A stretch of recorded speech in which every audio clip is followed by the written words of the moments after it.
The situation in Gaza has reached a dangerous new low.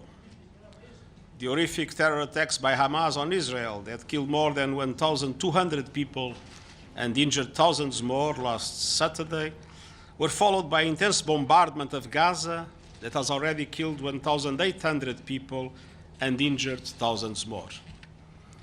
After days of airstrikes, the Israeli Defense Forces have ordered the Palestinians in Gaza City and its surroundings to move to the south of the territory.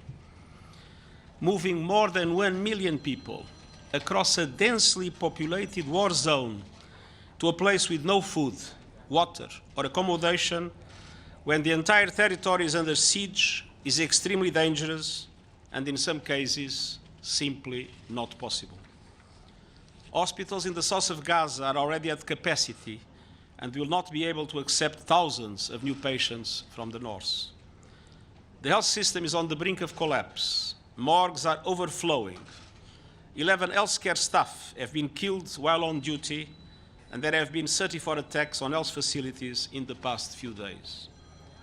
The entire territory faces a water crisis as infrastructure has been damaged and there is no electricity to power pumps and desalination plants.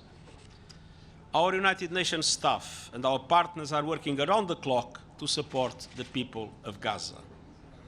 We mourn for our colleagues who have been killed, a number that is increasing by the day.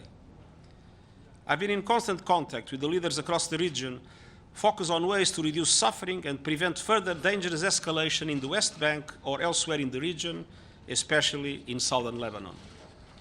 The exchange of fire across the blue line is very worrying. It must stop.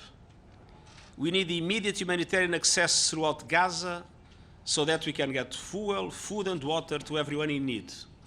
Even wars have rules. International humanitarian law and human rights law must be respected and upheld. Civilians must be protected and also never used as shields. And all hostages in Gaza must be released immediately. It is imperative that all parties and those who have influence over them to do everything possible to achieve these steps. Finally, I want to say something about the hatred that is being stoked by this terrible conflict across the Middle East and around the world. Dehumanizing language that incites violence is never accepted. I call on all leaders to speak out against anti-Semitism, anti-Muslim bigotry, and hate speech of all kinds.